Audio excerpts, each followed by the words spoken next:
സാമ്പത്തിക തട്ടിപ്പ് കേസിൽ തൃക്കാക്കര സ്വദേശി സുഹാസ് സോമനും തൃശൂർ ശോഭ സിറ്റിയിൽ താമസിക്കുന്ന സമേഷ് കുമാറും ബംഗളൂരു പോലീസിന്റെ നിരീക്ഷണത്തിൽ.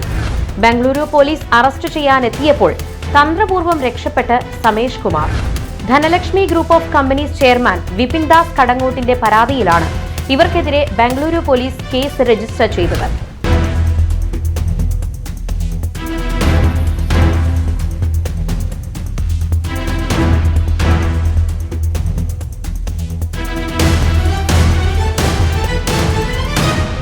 സാമ്പത്തിക തട്ടിപ്പ് കേസിൽ തൃക്കാക്കര സ്വദേശി സുഹാസ് സോമൻ, തൃശൂർ ശോഭ സിറ്റിയിൽ താമസിക്കുന്ന സമേഷ് കുമാർ എന്നിവർക്കെതിരെ ബംഗളൂരു വിവിപുരം പോലീസ് അന്വേഷണം ഊർജിതമാക്കി. തൃശൂർ ആസ്ഥാനമായി പ്രവർത്തിക്കുന്ന ധനലക്ഷ്മി ഗ്രൂപ്പ് ഓഫ് കമ്പനീസ് ചെയർമാനും മാനേജിംഗ് ഡയറക്ടറുമായ വിപിൻ ദാസ് കടങ്ങോട്ടിന്റെ പരാതിയിൽ എഫ്ഐആർ രജിസ്റ്റർ ചെയ്ത് ബംഗളൂരു പോലീസ് അന്വേഷണം ആരംഭിച്ചിരുന്നു.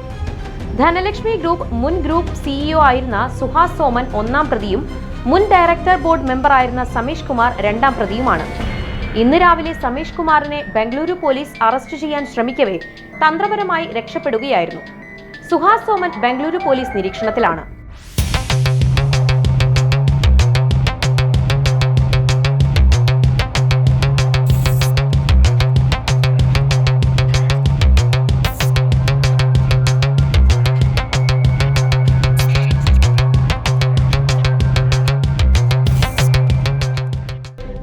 പതിനെട്ട് 6/2025 സുഹാസ് സോമനെതിരെ Bengaluru Vivipuram police FIR register ചെയ്തത്. അന്വേഷണത്തിൽ സമേഷും കുറ്റക്കാരനാണെന്ന് കണ്ടെത്തിയ police Bangalore city chief judicial മജിസ്ട്രേറ്റിന്റെ ഉത്തരവോടുകൂടി സമേഷിനെ കൂടി പ്രതി ചേർക്കുകയായിരുന്നു. ഭാരതീയ ന്യായ സംഹിത BNS 2023 US 316(4), 318(3), 351(2) പ്രകാരമാണ് എഫ്ഐആർ രജിസ്റ്റർ ചെയ്തിട്ടുള്ളത്.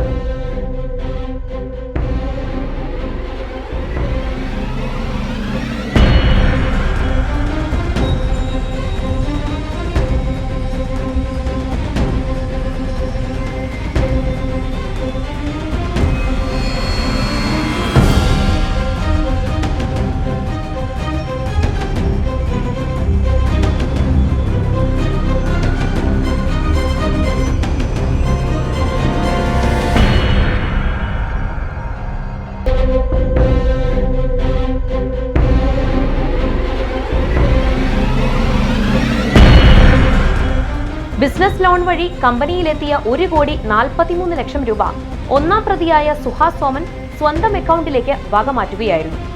രണ്ടാം പ്രതിയായ സമേഷ് കുമാർ കരാർ പ്രകാരം പിരിഞ്ഞു പോകുമ്പോൾ തിരിച്ചേൽപ്പിക്കേണ്ടതായ ഷെയർ നൽകാതിരിക്കുകയും കമ്പനിക്കെതിരെയും മറ്റ് ഡയറക്ടർമാർക്കെതിരെയും വ്യാജ പരാതി നൽകുകയും ചെയ്തു.